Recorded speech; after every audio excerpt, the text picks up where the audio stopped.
არის ძალიან, რა ვიცი, არც მინდა კულტურის სფეროს წარმომადგენელია რამე თქვა, მაგრამ უსუსური მცდელობა რომ რაღაცნაირად გაამართლო შენი ორმაგი სტანდარტი, ხო? არ შეიძლება რუსოფობი არ იყო 2009 წლებში და გახდა რუსოფობი უცბად 2022 წლის შემდეგ.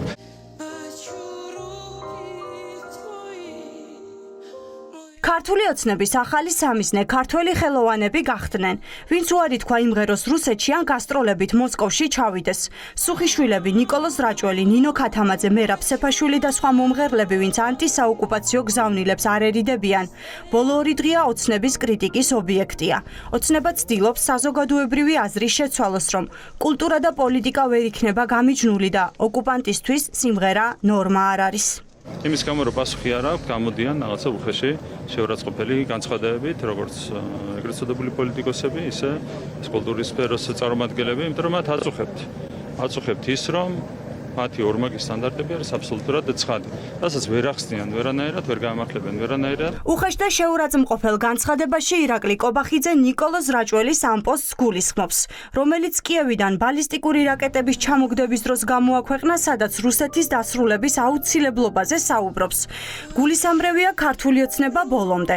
ამ სიტყვებით უპასუხა ცნობილმა ქართველმა ხელოვანმა ბოლო 2 დღის განმავლობაში მის წინააღმდეგ აგორებულ კამპანიას, როდესაც ხელოვანებმა უკან არ დაიხიეს ოცნებამ ისინი, როგორც ყველა სხვა აგენტებად შერაცხა. თქვენ დაასახელეთ ნიკოლოზ რაჭველი და სხვა ხელოვნების სხვა წარმომადგენლები, ნიჭიერი ხალხი სხვათა შორის.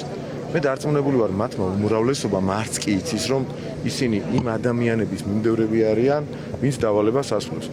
მართლა შორს ვარ იმაზრისგან, რომ ყველა არის აგენტი, ყველამ სადღაც ხელი მოაწერა, მაგრამ აგენტურული მოქმედების შედეგია ეს ყველაფერი. აგენტები ჩვენ გვყავს პოლიტიკაში და ამ პოლიტიკოსების მიმდევრები ბევრნი არიან ის ადამიანები, ვინც არც კი იცის რატომ აკეთებს ამას. მართლა ასეა. აგენტი. ამ სიტყვას ქართული ოცნება ყველაზე ხშირად იყენებს და ამ იარლიკს აკერებს ადამიანებს, ვინც ახლა რუსებისთვის და რუსეთში სიმღერაზე ან სპექტაკლის თამაშზე უარს ამბობს. ახალი კამპანია პოლიტიკურ განცხადებებს დიდი ხანია გასცდა. ასპარეზზე გამოვიდნენ ტროლები და ბოტები. ხალხმა ვინც სხვის ვინაობას არის ამოფარებული, გიორგი სუხიტაშვილს რუსეთში სიმღერაც კი დააბრალა. შემიძლია დედაზე გინო, რომ რუსეთში ჩემდა თავად ოდესმე ნამყოფის დედა და ვინც ტყუილად დამაბრალოს კიდე იმის დედაც ზემოდან. ეს მინდა რომ ყველამ კარგად იცოდეს.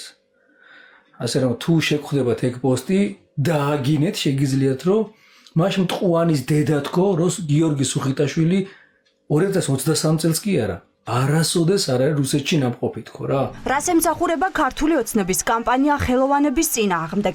ოპოზიცია ამბობს, რომ ოცნების მიზანია საზოგადოებრივი აზრის შეცვლა.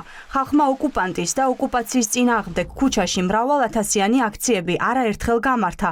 ოპოზიციას აქვს ვარაუდი, რომ ახლა რუსეთი ხალხის ასეთი განწყობებით უკმაყოფილოა და ოცნებისგან საჯარო ქათინაურებს ითხოვს. 14 წელია ივანიშვილი ხელისუფლებაშია და ყველა საზოგადოებრივი აზრის კვლევა მიუთითებს იმაზე, რომ ანტირუსული განწყობები ამ საზოგადოებაში არის დომინანტი. ანუ ქვეყნის მოქალაქეს, რომლის ქვეყანაც არის ოკუპირებული, რომელსაც ყავს მოკლული გმირები, ჯარისკაცები, მშვიდობიანი მოსახლეობა, ვერასდროს ვერ შეიყვარებს ოკუპანტს. მიუხედავად პროპაგანდისა, საზოგადოებას აქვს მკაფიოდ ჩამოყალიბებული ღირსეული პოზიცია ოკუპანტ სახელმწიფოსთან მიმართებაში. ივანიშვილის ერთ-ერთი მიზანია მენტალური შეტევა განახორციელოს ქართულ საზოგადოებაზე, სადაც ისინი თითქოს და ცდილობენ ნორმალიზება გაუკეთონ იმას, რომ ხმა არ მოიღო ოკუპანტის წინააღმდეგ, არ გააკრიტიკო რუსული იმპერიალისტური სახელმწიფო. ჩვენ დარწმუნებული ვარ, რომ ჩვენ რაღაც პერიოდის შემდგომ აუცილებლად ვნახავთ გააქტიურებულ საუბარს რუსეთთან დიპლომატიური ურთიერთობის აღდგენის შესახებ და უკვე მოგვიანებით ღიად სტრატეგიული პარტნიორობის აღდგენის შესახებ. ანუ ამას მეტყველებს ეს გააქტიურებული კამპანია, ეს არ არის სპორადული, თანმიმდევრულია, სინქრონულია. ქართული ოცნების პოლიტიკა მოსკოვს მოსწონს და ეს გამოჩნდა რუსეთის საგარეო საქმეთა მინისტრის მოადგილის ბოლო განცხადებაშიც. გალუზინი ივანიშვილის პარტიით კმაყოფილებას ვერც ამჯერად მალავს.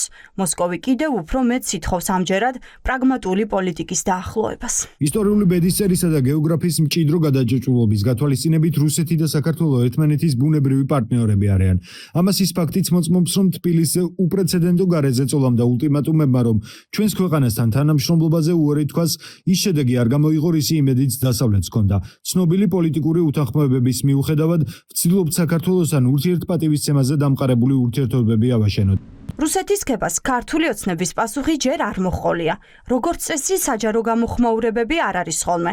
ოპოზიცია ამბობს, რომ ოცნება რუსეთის შეთავაზებებს არა განცხადებებით, არამედ საქმით პასუხობს და ქვეყანაში კრემლის პოლიტიკას ატარებს.